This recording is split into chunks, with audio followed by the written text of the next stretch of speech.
Hey, I'm David Craig. Welcome to The Most Excellent Way. It is the Christian solution to addiction problems. And with me, he's been on the show before. He's a group leader of Most Excellent Way, and it's Eddie Jones. Welcome to the show. Hey, You're glad to be here. I'm glad to have you here. A friend of yours as well. He's sitting between the two of us, and it's Tom Martin, who is also a believer in the Most Excellent Way of dealing with addiction problems. Hello. Hello, and thanks for joining us. And we also would like to hear from you. You can call us if you want, 432-7768 or 1-800-950-2522, and we'll be happy to get you on the show. Any question you have about any addiction you might have. And it is not just drugs and alcohol that Most Excellent Way can help with, but anything, and I don't know, all kinds of stuff really people get addicted to, pornography, different things. So give us a call if you're interested. There are meetings all over town. There's a great website, and it's tmewcf.org. That's the Most Excellent Way Christian Fellowship, and that's one way to remember it, tmewcf.org. And on that website, they actually have links to this program, so you can see some of the past programs that we've done here. But let's start out with you, Eddie, and you've revealed this in the past, but I usually like to find out what brought people to Most Excellent Way, and almost invariably it is an addiction to something. And my understanding from asking you out here on the show in the past is you were addicted to pretty much everything. And maybe you could give us just a little kind of discussion about the problems that you were having. Maybe be a little more specific this time about, whatever drugs or alcohol or whatever you were doing, and what led you to Most Excellent Way. Okay. So what happened? I was, as I said before, it was kind of just a way of life for me, and drug using and alcohol and marijuana, cocaine, popping pills, whatever was available, we did it. How old were you when you first started? I was going to say that. I was going to mention it. I was probably about, I was in my teens, and I grew up in Gulf Breeze, and we actually had a place that we called Sin City, and we got that from the name from one of the songs from AC/DC, and it was going into Sin City, and whenever we started to sing that song amongst friends, if we were around our parents or elders, they'd exactly know what we were talking about, and we were planning on going and getting our drug of choice and going down and partying and doing it up. And it was a lot of peer pressure. And the funny thing about it is I was probably one of the ones that was adding to the pressure. It was just it was the in thing. It was a cool thing to do, and that's what we did. And whatever became available, we'd do it. I remember we used to drink alcohol straight, just so that others that didn't like it straight wouldn't drink it, so that we'd have more alcohol for ourselves. It was kind of funny. If you aren't tough enough to drink it straight, then you can't have any, and or they just wouldn't drink it. So It was kind of funny how our own selfishness was basically destroying us, because eventually we got addicted to it. Well, it was the in thing to do. It was fun at the time. I guess it must have been fun or you wouldn't have done it. It seemed like fun, or seemed like what fun was supposed to be, right? How did it go from there to being something that became a problem for you, or something that you wanted to change? I mean, where was that bridge, or how do you get to that point? Drinking more, enjoying it was less, just more social. It was just more, went from out in the woods as a teenager, underage, and we'd get people to buy it for us, to when we got older, started doing the bar scene, hanging out in the bar, and meeting our friends at the bar, and then when the alcohol and the whatever we had was either ran out or wasn't working anymore, then we start looking around the room for the dope dealer, who had the dope and what was going on at the time. So the dope dealer is often found in the bar. I'd say so. If you know people and you're in the thing, yeah, they're definitely there. You know, and anybody that hangs out at a bar long enough, if they're not seeing it, they're blind to it. Okay, so the alcohol ran out, or it wasn't working enough. Now you're looking for the dope dealer, but you're doing the dope because you like that too, right? Oh yeah. True. Yeah. So how do you get from the point where you like it to where you want to do something to change that? I mean, what happened? What was the point in your life where you realized it wasn't fun anymore, or you wanted to do something about changing it? I think it's more of a gradual thing. You know, it's you start seeing little signs and little instances in your life of where maybe you didn't pay a bill, or you had to be somewhere and you weren't there, or of course, the hangover. Everybody knows about the hangover. You get up and you're feeling terrible, and you're saying, you know, I was telling Tom on the way over here, you know, we talked about those days when we'd wake up and we'd say, oh, I don't want to do this no more. And then by noon, we're thinking about where we're going to go hang out. And were you guys running buddies in the past? Oh, no, unfortunately, we weren't running buddies. No. But Tom's disavowing any knowledge of your activities back then. I've got enough. I'm sure we would have ran together just fine if he would have been around at that. Did you ever wake up somewhere and you had no idea where you were? Did that ever happen to you? Oh yeah, wake up and you're like, wait a minute, did I drive home, or who's, you know, not so much, but I did have a lot of friends that I was kind of like a functioning. I would get on that plateau, and I could know what I could do and what I couldn't do.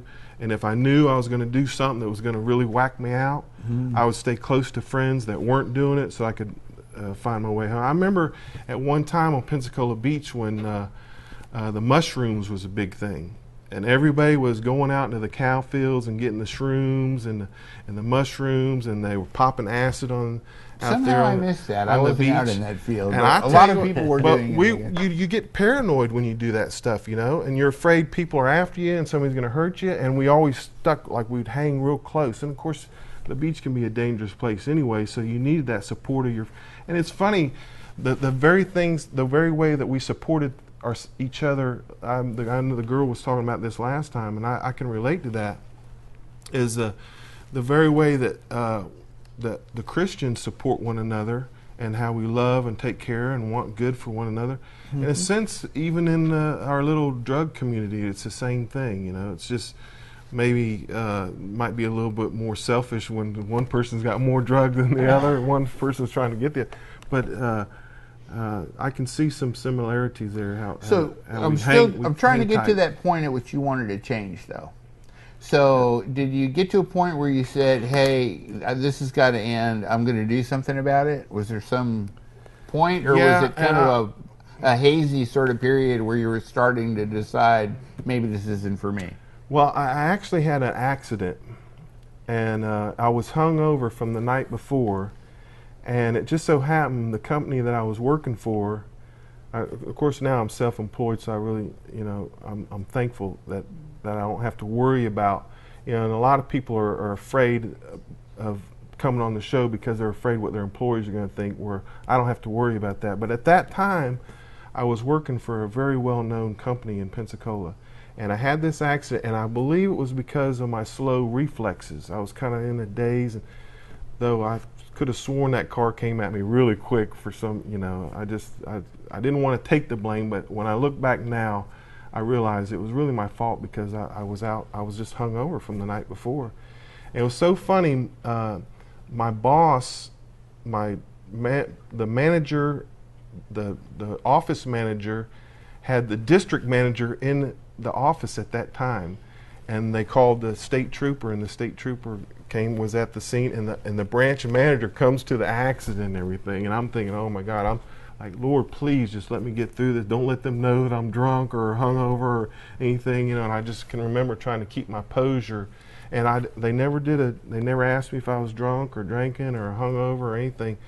So I got through it, but when I looked back, I seen, you know, something was keeping me from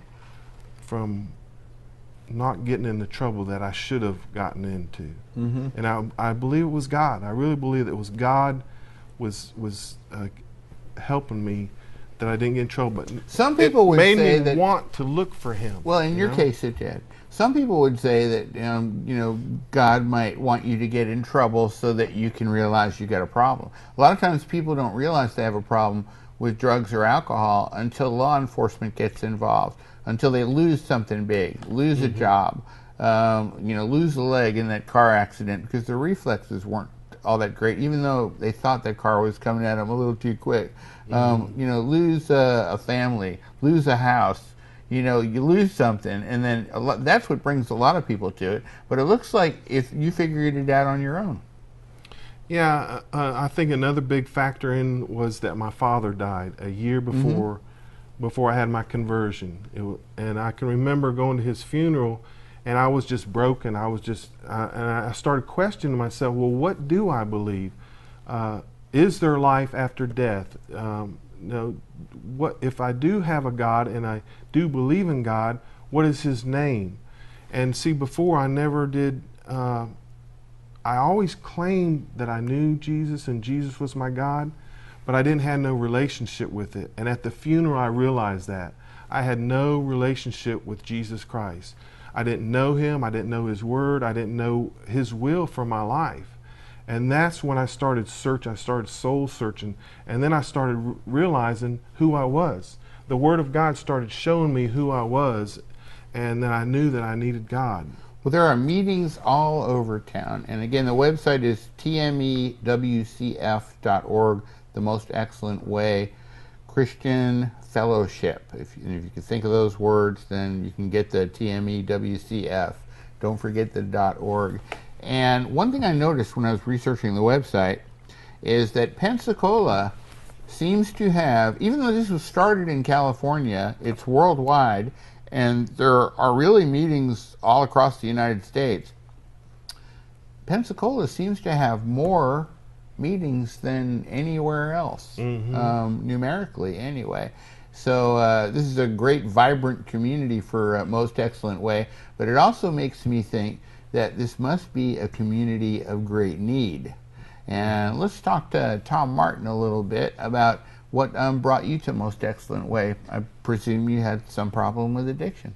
Well, certainly, if you would like a brief testimony, I can give you that relatively quick. Sure. Around 12 or 13 is when I started with the alcohol and the marijuana, respectively, which I had a very disillusioned teenage years, and of course rebellious and this and that. Got into my 20s, and I wanted to go to college, but I had an idea. I had to impress my friends, or I didn't have any ideas of what my goals or dreams would be. And I had interests, of course, but I didn't realize what my interests were. So when I was studying, I wasn't studying what I was supposed to be doing.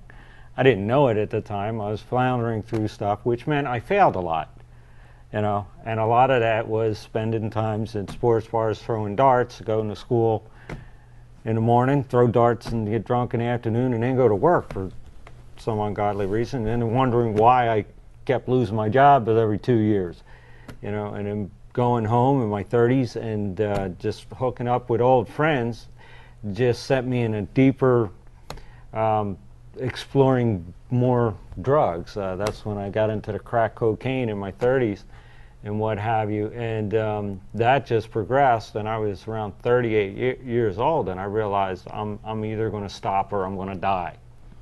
That was it. It wasn't one day realizing this, but it was one day when I completely became desperate enough to reach out to somebody, and I called my brother, and he told me a couple days later to call this number, and I went to the first secular 28-day program, and that was back in '98, and I've been going through this, trying to search for validity and where's my purpose in life and all this good stuff since then. And like Eddie, I had an idea that, Jesus is right and true in anything, but I didn't have any personal contact with him. And I was afraid to walk into a church, just out of just complete fear that as soon as I walk in, they'd say, "Oh, that's a drug addict, alcoholic," and start stoning me. So I wasn't going to do that, you know. But Most Excellent Way welcomed you. And usually, you know, you think of someone that's involved in crack cocaine. We've had a lot of people on the show who that really became their drug of choice for a while. One of our guests, a very eloquent speaker, was on crack cocaine for 18 years. And one would think that the thought on the mind of the crack cocaine user would be, where am I going to get my next rock? So we're going to explore that with Tom Martin right after this short break. Stay with us.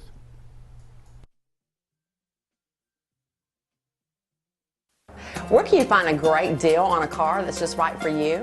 Price Right Auto Sales, 6317 Old Palafox.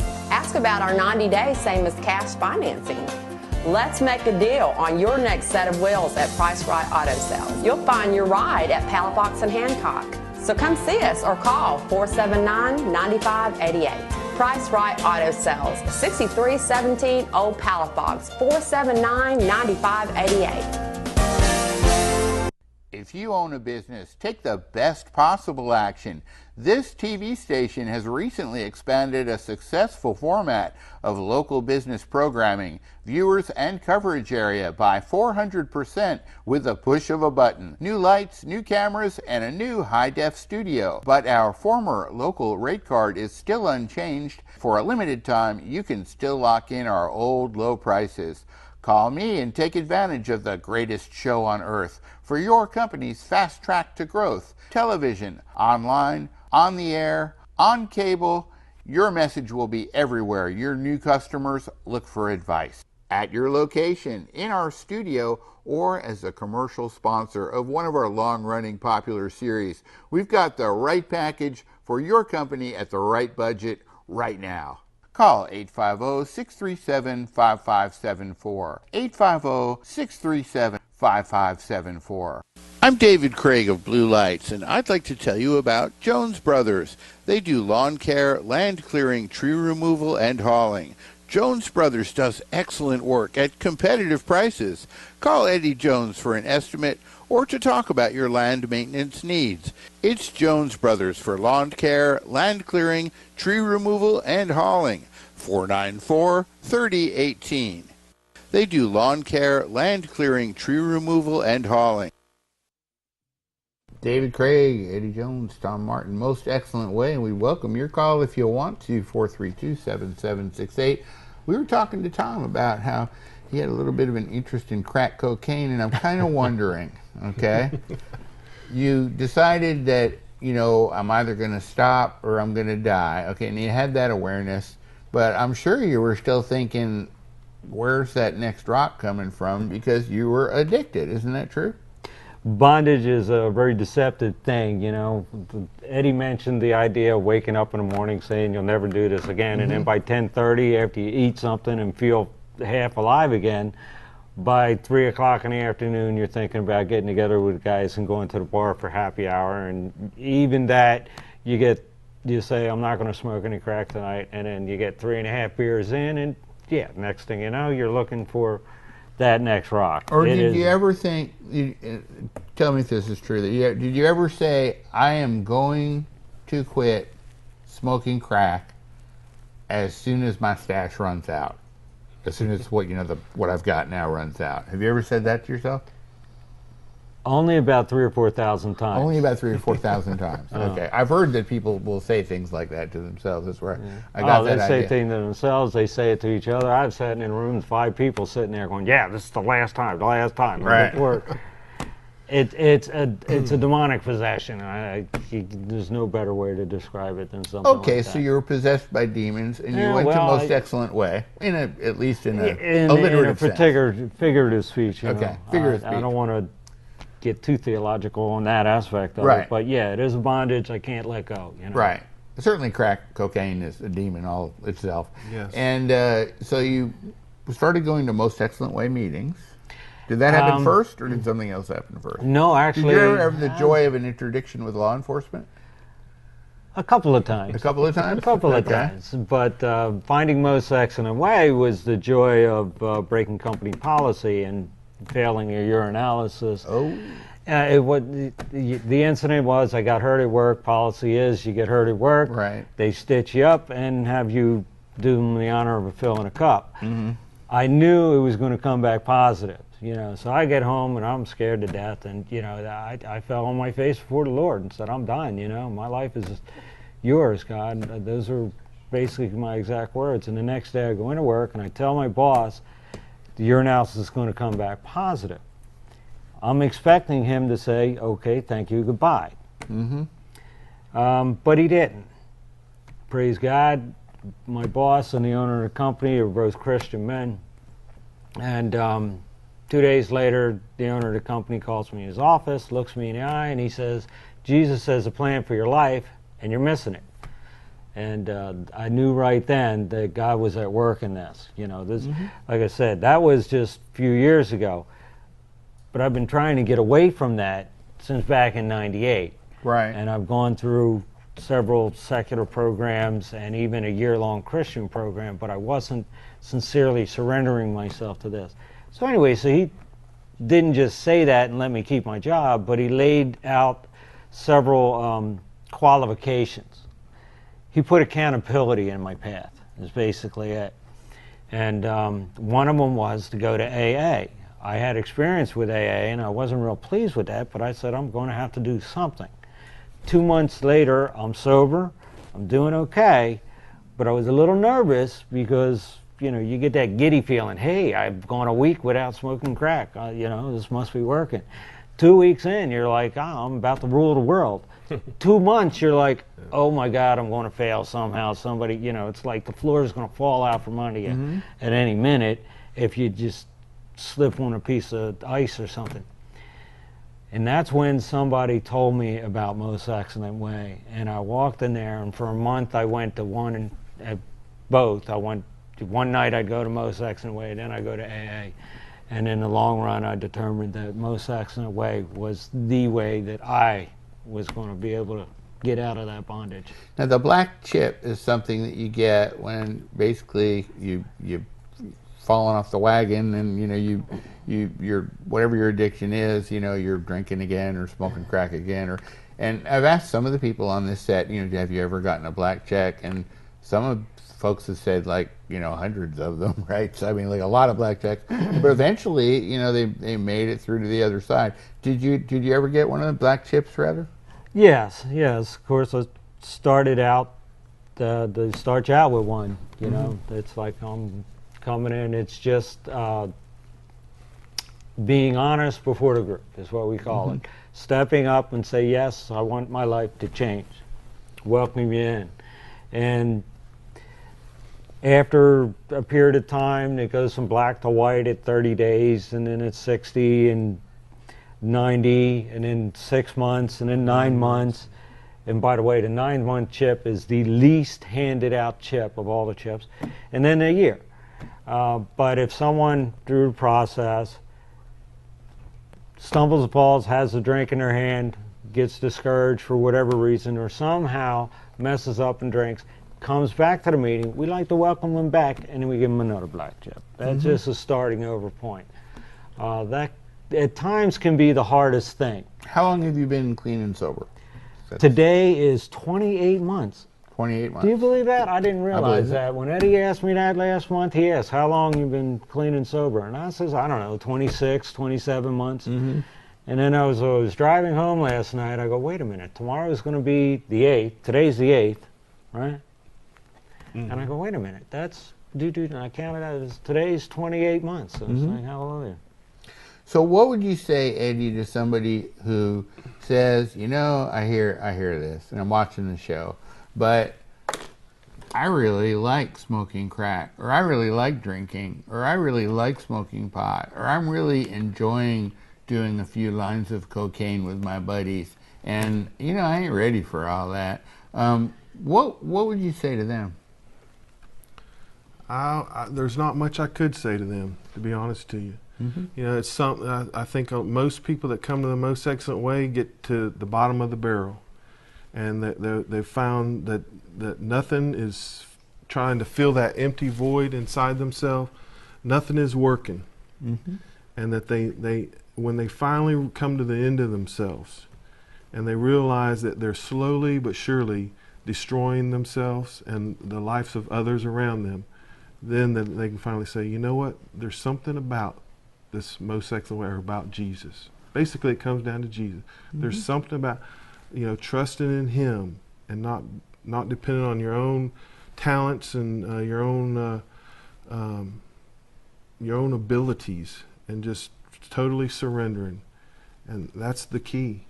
Humbling yourself and admitting that you have a problem. And until you admit that and take a good look at yourself and say, I need help, you're going to continue to enjoy it. And I just hope that you come to your senses and realize that you do have a problem before it's too late. A lot of people will say, hey, I know how you feel. But when you go to a Most Excellent Way meeting, people really do know how you feel, right, Tom? Oh yeah. Pretty much. You don't believe it when you walk in there and they say, we know how you feel. You go, you don't know how I feel.